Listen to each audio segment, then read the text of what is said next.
It's my birthday, and as a gift to myself, I recorded the following H.P. Lovecraft classic, which just so happens to include one of my very favorite haunted house tropes, the house built on a burial ground. Every year I like to pick a cool cause to support on my birthday too, so I'm going to enlist your help. For the month of April, I will donate all proceeds from Ghosts in the Burbs merch to Wellesley Books' Prison Book Program. Check out the merch tab at ghostsintheburbs.com for all the links, and you can find the link on my Instagram page too. Now, let's get to the story. As with the other classic haunts tales, I found this one at projectgutenberg.com. Here is The Shunned House by H.P. Lovecraft. Introduction. A posthumous story of immense power, written by a master of weird fiction, a tale of a revolting horror in the cellar of an old house in New England. From even the greatest of horrors, irony is seldom absent. Sometimes it enters directly into the composition of the events, while sometimes it relates only to their fortuitous position among persons and places. The latter sort is splendidly exemplified by a case in the ancient city of Providence, where in the late 40s, Edgar Allan Poe used to sojourn, often during his unsuccessful wooing of the gifted poetess Mrs. Whitman. Poe generally stopped at the Mansion House in Benefit Street, the renamed Golden Ball Inn, whose roof has sheltered Washington, Jefferson, and Lafayette, and his favorite walk led northward along the same street to Mrs. Whitman's home and the neighboring hillside churchyard of St. John's, whose hidden expanse of 18th century gravestones had for him a peculiar fascination. Howard Phillips Lovecraft died last March, at the height of his career. Though only 46 years of age, he'd built up an international reputation by the artistry and impeccable literary craftsmanship of his weird tales, and he was regarded on both sides of the Atlantic as probably the greatest contemporary master of weird fiction.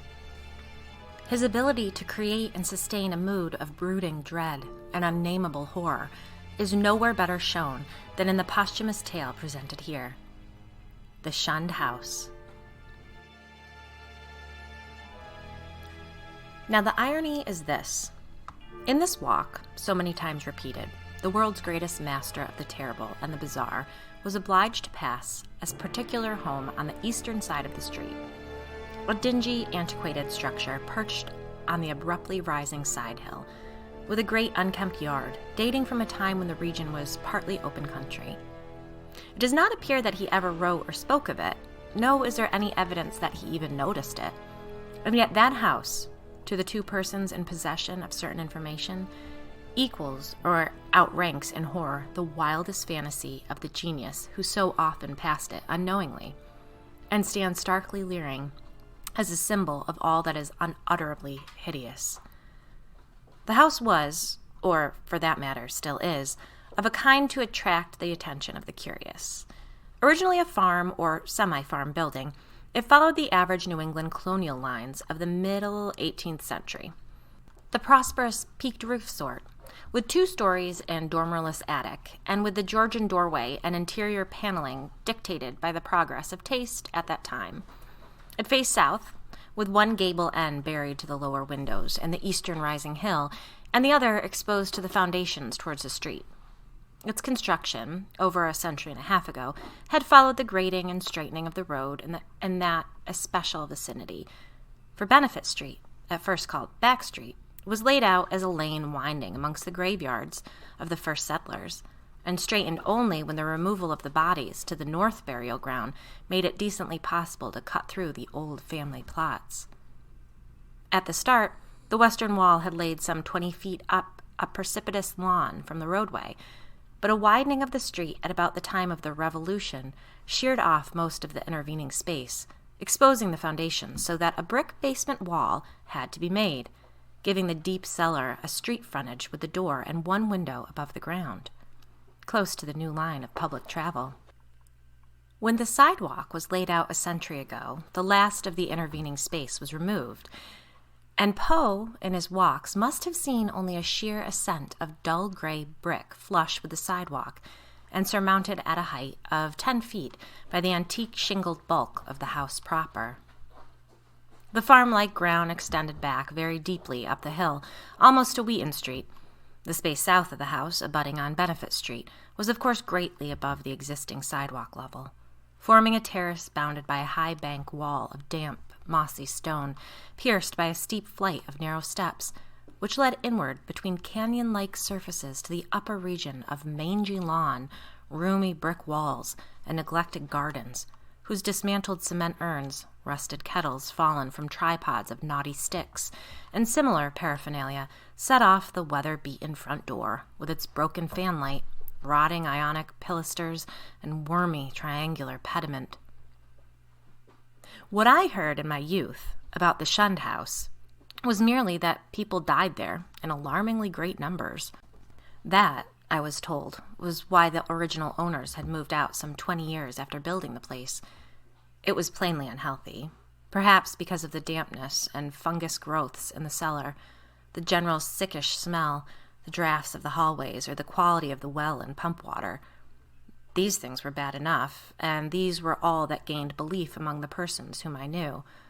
Only the notebooks of my antiquarian uncle, Dr. Elihu Whipple, revealed to me at length the darker, vaguer surmises which formed an undercurrent of folklore among old-time servants and humble folk, surmises which never traveled far, and which were largely forgotten when Providence grew to be a metropolis with a shifting modern population. The general fact is that the house was never regarded by the solid part of the community as in any real sense haunted. There were no widespread tales of rattling chains, cold currents of air, extinguished lights or faces at the window. Extremists sometimes said the house was unlucky, but that is as far as even they went. What was really beyond dispute is that a frightful proportion of persons died there, or more accurately, had died there, since after some peculiar happenings over 60 years ago, the building had become deserted through the sheer impossibility of renting it. These persons were not all cut off suddenly by any one cause. Rather did it seem that their vitality was insidiously sapped, so that each one died the sooner from whatever tendency to weakness he may have naturally had.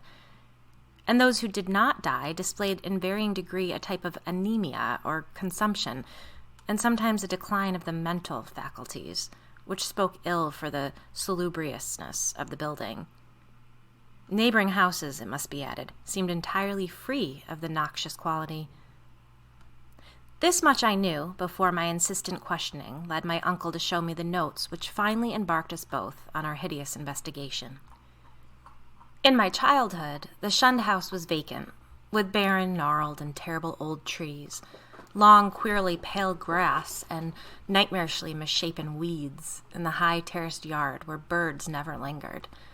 We boys used to overrun the place, and I can still recall my youthful terror not only at the morbid strangeness of this sinister vegetation, but at the eldritch atmosphere and odor of the dilapidated house, whose unlocked front door was often entered in quest of shutters.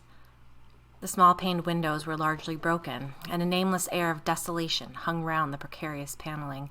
Shaky interior shutters, peeling wallpaper, falling plaster, rickety staircases, and such fragments of battered furniture as still remained. The dust and cobwebs added their touch of the fearful, and brave indeed was the boy who would voluntarily ascend the ladder to the attic, a vast raftered length lighted only by small blinking windows in the gabled ends, and filled with a massed wreckage of chests, chairs, and spinning wheels, which infinite years of deposit had shrouded and festooned into monstrous and hellish shapes. But after all, the attic was not the most terrible part of the house. It was the dank, humid cellar which somehow exerted the strongest repulsion on us. Even though it was wholly above ground and on the side street, with only a thin door and a window-pierced brick wall to separate it from the busy sidewalk, we scarcely knew whether to haunt it in spectral fascination or to shun it for the sake of our souls and our sanity. For one thing, the bad odor of the house was strongest there, and for another thing, we did not like the white fungus growths which occasionally sprang up in rainy summer weather from the hard earth floor. Those fungi, grotesquely like the vegetation in the yard outside, were truly horrible in their outlines, detestable parodies of toadstools and Indian pipes, whose like we had never seen in any other situation. They rotted quickly, and at one stage became slightly phosphorescent, so that nocturnal passers-by sometimes spoke of witch fires glowing behind the broken panes of the fetor-spreading windows. We never, even in our wildest Halloween moods, visited this cellar by night, but in some of our daytime visits could detect the phosphorescence, especially when the day was dark and wet. There was also a subtler thing we often thought we detected, a very strange thing which was, however, merely suggestive at most. I refer to a sort of cloudy whitish pattern on the dirt floor, a vague shifting deposit of mold or niter which we sometimes thought we could trace amidst the sparse fungus growths near the huge fireplace of the basement kitchen. Once in a while, it struck us that this patch bore an uncanny resemblance to a doubled-up human figure, though generally no such kinship existed, and often there was no whitish deposit whatever. On a certain rainy afternoon, when this illusion seemed phenomenally strong, and when, in addition, I'd fancied I'd glimpsed a kind of thin, yellowish, shimmering exhalation rising from the nitrous pattern toward the yawning fireplace, I spoke to my uncle about the matter. He smiled at this odd conceit, but it seemed that his smile was tinged with reminiscence. Later, I heard that a similar notion entered in some of the wild, ancient tales of the common folk, a notion likewise alluding to ghoulish, wolfen shapes taken by smoke from the great chimney, and queer contours assumed by certain of the sinuous tree roots that thrust their way into the cellar through the loose foundation stones. 2. Not till my adult years did my uncle set before me the notes and data which he had collected concerning the Shunned house. Dr. Whipple was a sane, conservative physician of the old school, and for all his interest in the place, was not eager to encourage young thoughts towards the abnormal. His own view, postulating simply a building and location of markedly unsanitary qualities, had nothing to do with abnormality. But he realized that the very picturesqueness which aroused his own interest would in a boy's fanciful mind take on all manner of gruesome imaginative associations. The doctor was a bachelor, a white-haired, clean-shaven, old-fashioned gentleman, and a local historian of note, who had often broken a lance with such controversial guardians of tradition as Sidney S. Ryder and Thomas W. Bicknell. He lived with one manservant in a Georgian homestead, with knocker and iron-railed steps, balanced eerily on the steep ascent of North Court Street, beside the ancient brick court and colony house where his grandfather, a cousin of that celebrated privateersman, Captain Whipple, who burnt His Majesty's armed schooner Gaspee in 1772, had voted in the legislature on May 4th, 1776, for the independence of the Rhode Island colony. Around him, in the damp, low-ceilinged library, with the musty white paneling, heavy carved-over mantel, and small-paneled, vine-shaded windows, were the relics and records of his ancient family, among which were many dubious allusions to the Shunned house in Benefit Street. That pest spot lies not far distant, for Benefit runs ledgewise just above the courthouse along the precipitous hill up which the first settlement climbed. When, in the end, my insistent pestering and maturing years evoked from my uncle the hoarded lore I sought, there lay before me a strange enough chronicle, long-winded, statistical, and drearily genealogical as some of the matter was. There ran through it a continuous thread of brooding, tenacious horror, and preternatural malevolence, which impressed me even more than it had impressed the good doctor. Separate events fitted together uncannily, and seemingly irrelevant details held mines of hideous possibilities. A new and burning curiosity grew in me, compared to which my boyish curiosity was feeble and inchoate. The first revelation led to an exhaustive research, and finally to that shuddering quest which proved so disastrous to myself and mine. For at the last, my uncle insisted on joining the search I had commenced, and after a certain night in that house, he did not come away with me. I am lonely without that gentle soul, whose long years were filled only with honor, virtue, good taste, benevolence, and learning. I have reared a marble urn to his memory in St. John churchyard. the place that Poe loved, the hidden grove of giant willows on the hill, where tombs and headstones huddle quietly between the hoary bulk of the church and the houses and bank walls of Benefit Street. The history of the house, opening amidst a maze of dates, revealed no trace of the sinister, either about its construction or about the prosperous and honorable family who built it. Yet from the first taint of calamity, soon increased to boding significance, was apparent. My uncle's carefully compiled record began with the building of the structure in 1763 and followed the theme with an unusual amount of detail. The Shunned house, it seems, was first inhabited by William Harris and his wife Rhoby Dexter, and their children Elkanah, born in 1755, Abigail, born in 1757, William Jr., born in 1759, and Ruth, born in 1761. Harris was a substantial merchant and a seaman in the West Indian trade, connected with the firm of Obadiah Brown and his nephews. After Brown's death in 1761, the new firm of Nicholas Brown and Company made him master of the brig Prudence, Providence built of 120 tons, thus enabling him to erect the new homestead he desired ever since his marriage. The site he'd chosen, a recently straightened part of the new and fashionable back street, which ran along the side of the hill above crowded Cheapside, was all that could be wished, and the building did justice to the location. It was the best that moderate means could afford, and Harris hastened to move in before the birth of a fifth child, which the family expected. That child, a boy, came in December, but was stillborn, nor was any child to be born alive in that house for a century and a half. The next April, sickness occurred among the children, and Abigail and Ruth died before the month was over. Dr. Job Ives diagnosed the trouble as some infantile fever, though others declared it was more of a mere wasting away or decline. It seemed, in any event, to be contagious, for Hannah Bowen, one of the two servants, died of it in the following June. Eli Lideson, the other servant, constantly complained of weakness, and would have returned to his father's farm in Rehoboth, but for some attachment for a Mehebetel Pierce, who was hired to succeed Hannah. He died the next year. A sad year indeed, since it marked the death of William Harris himself, enfeebled as he was by the climate of Martinique, where his occupation had kept him for considerable periods during the preceding decade. The widowed Rhoby Harris never recovered from the shock of her husband's death, and the passing of her firstborn, Elkanah, 2 years later, was the final blow to her reason.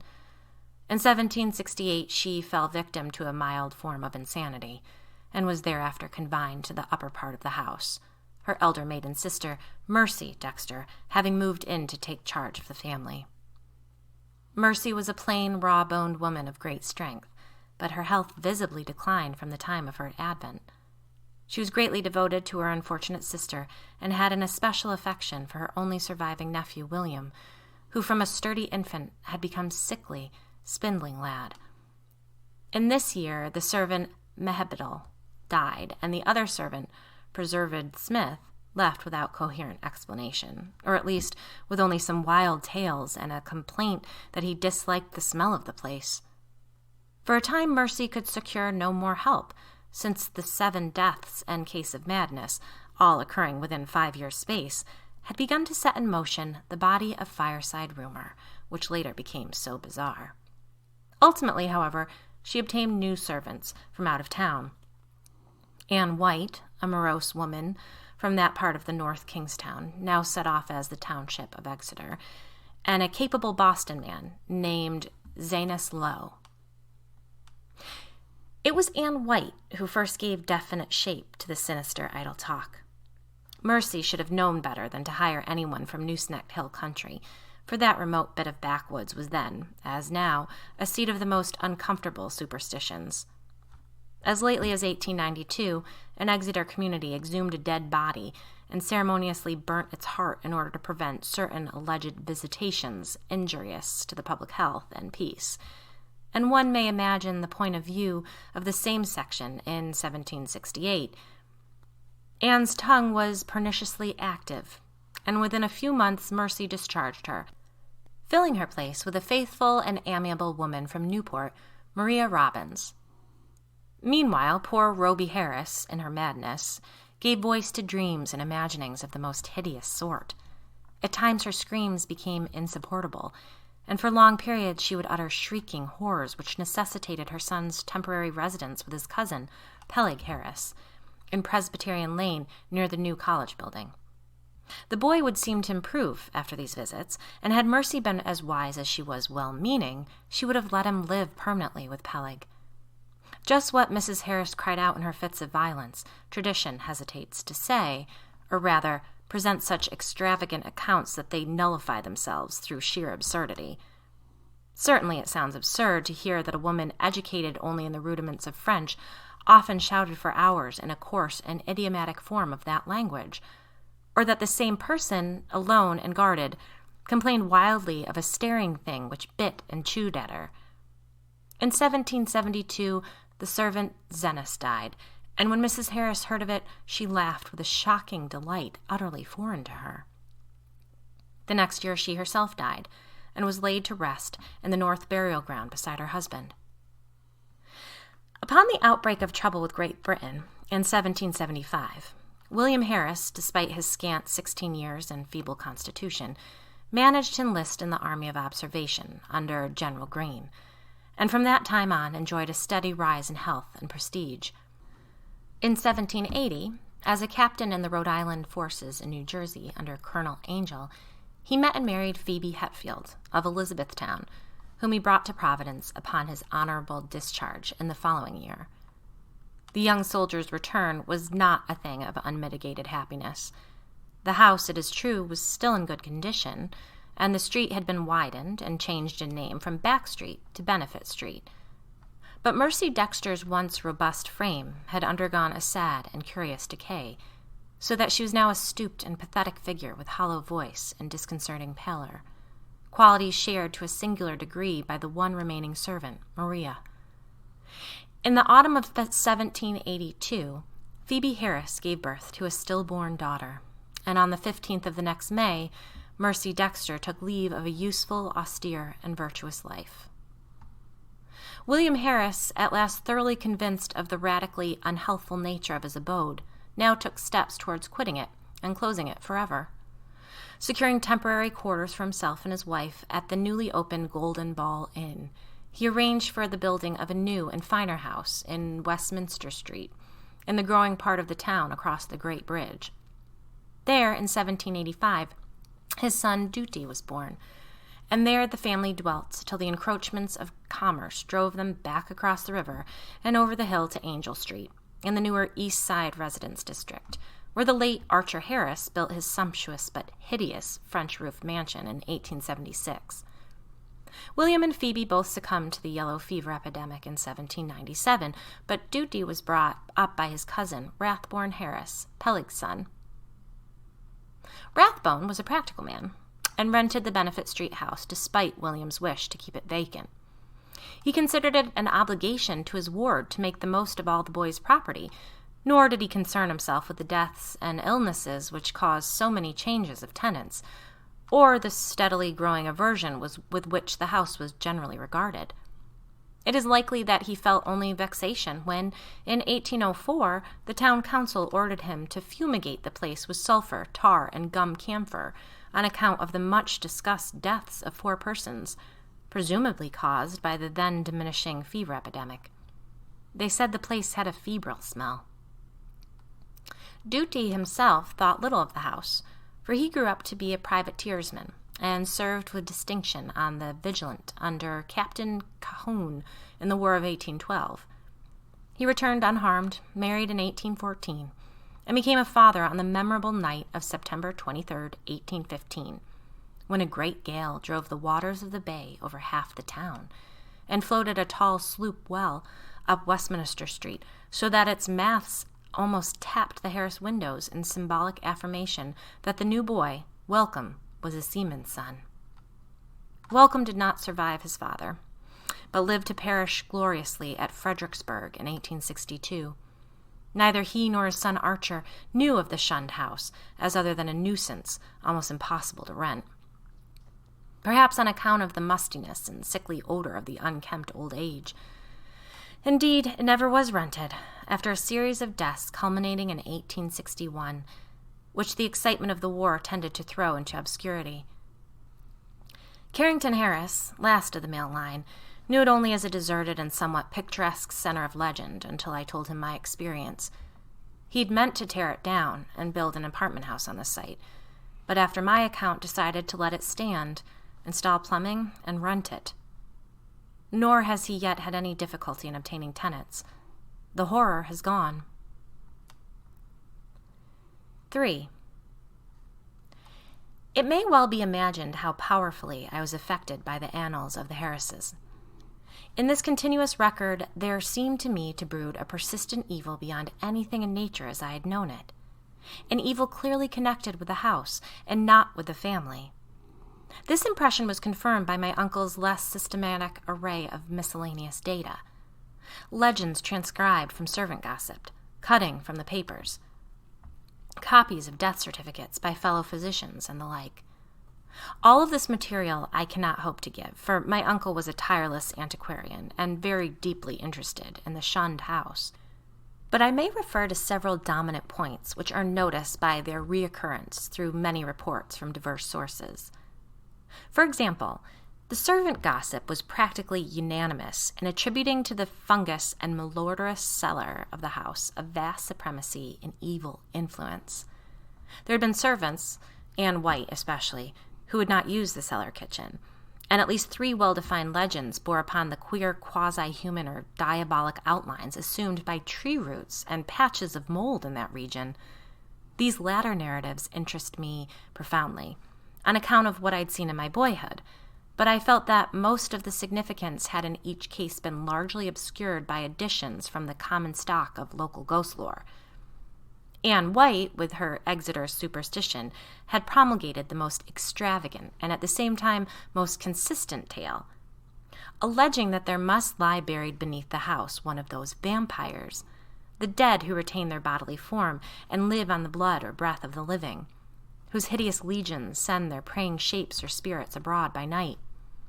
To destroy a vampire, one must, the grandmothers say, exhume it and burn its heart, or at least drive a stake through that organ. And Anne's dogged insistence on a search under the cellar had been prominent in bringing about her discharge. Her tales, however, commanded a wide audience, and were the more readily accepted because the house indeed stood on land once used for burial purposes. To me, their interest depended less on this circumstance than on the peculiarly appropriate way in which they dovetailed with certain other things.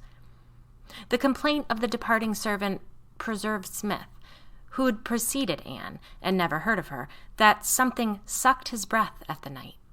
The death certificates of the fever victims in 1804, issued by Dr. Chad Hopkins, and showing the 4 deceased persons all unaccountably lacking in blood, and the obscure passages of poor Roby Harris's ravings, where she complained of the sharp teeth of a glassy-eyed, half-visible presence. Free from unwarranted superstition though I am, these things produced in me an odd sensation, which was intensified by a pair of widely separated newspaper cuttings related to the deaths in the Shunned house. One from the Providence Gazette and Country Journal of April 12, 1815, and the other from the Daily Transcript and Chronicle of October 27, 1845, each of which detailed an appallingly grisly circumstance whose duplication was remarkable. It seemed that in both instances the dying person, in 1815 a gentle lady named Stafford, and in 1845 a schoolteacher of middle age named Eleazar Durfee, became transfigured in a horrible way, glaring glassily and attempting to bite the throat of the attending physician. Even more puzzling, though, was the final case which put an end to the renting of the house, a series of anemia deaths preceded by progressive madnesses, wherein the patient would craftily attempt the lives of his relatives by incisions in the neck or wrist. This was in 1860 and 1861, when my uncle had just begun his medical practice, and before leaving for the front he heard much of it from his elder professional colleagues. The really inexplicable thing was the way in which the victims, ignorant people, for the ill-smelling and widely shunned house could now be rented to no others, would babble maledictions in French, a language they could not possibly have studied to any extent, It made one think of poor Roby Harris nearly a century before, and so moved my uncle that he commenced collecting historical data on the house after listening, sometime subsequent to his return from the war, to the first-hand account of Doctors Chase and Whitmarsh. Indeed, I could see that my uncle had thought deeply on the subject, and that he was glad of my own interest, an open-minded and sympathetic interest which enabled him to discuss with me matters at which others would have merely laughed. His fancy had not gone so far as mine, but he felt that the place was rare in its imaginative potentialities and worthy of note as an inspiration in the field of the grotesque and macabre. For my part, I was disposed to take the whole subject with profound seriousness, and began at once not only to review the evidence, but to accumulate as much more as I could. I talked with the elderly Archer Harris, then owner of the house, many times before his death in 1916, and obtained from him and his still surviving maiden sister, Alice, an authentic corroboration of all the family data my uncle had collected. When, however, I asked them what connection with France or its language the house could have, they confessed themselves as frankly baffled and ignorant as I. Archer knew nothing, and all that Miss Harris could say was that an old allusion her grandfather, Duty Harris, had heard of might shed a little light. The old seaman, who'd survived his son Welcome's death in battle 2 years, had not himself known the legend, but recalled that his earliest nurse, the ancient Maria Robbins, seemed darkly aware of something that might have lent a weird significance to the French raving of Roby Harris, which she had so often heard in the last days of the hapless woman. Maria had been at the Shunned house from 1769 till the removal of the family in 1783, and had seen Mercy Dexter die.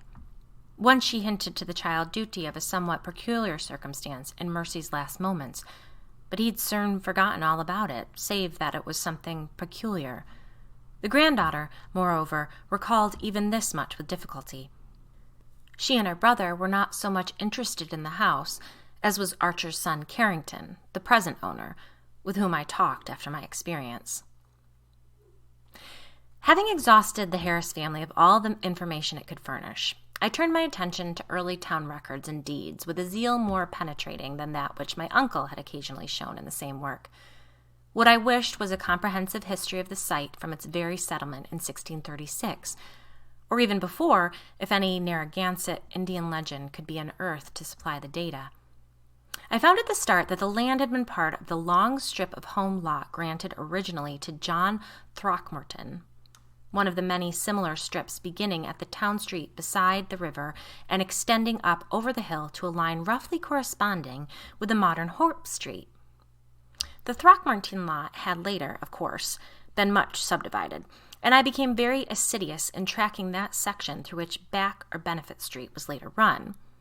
It had, as rumor indeed said, been the Throckmorton graveyard, but as I examined the records more carefully, I found that the graves had all been transferred at an early date to the North Burial Ground on the Pawtucket West Road. Then suddenly I came, by a rare piece of chance, since it was not in the main body of records and might easily have been missed, upon something which aroused my keenest eagerness, fitting as it did with several of the queerest phases of the affair. It was the record of a lease, in 1697, of a small tract of ground to an Etienne Roulette and his wife. At last the French element had appeared, that and another deeper element of horror, which the name conjured up from the darkest recesses of my weird and heterogeneous reading. And I feverishly studied the plating of the locality as it had been before the cutting through and partial straightening of Back Street between 1747 and 1758. I found what I'd half expected, that where the Shunned house now stood, the Roulettes had laid out their graveyard behind a one-story and attic cottage, and that no record of any transfer of graves existed. The document, indeed, ended in much confusion, and I was forced to ransack both the Rhode Island Historical Society and Shepley Library before I could find a local door which the name of Etienne Roulette would unlock. In the end, I did find something. something of such vague but monstrous import that I set about at once to examine the cellar of the Shunned house itself with a new and excited minuteness.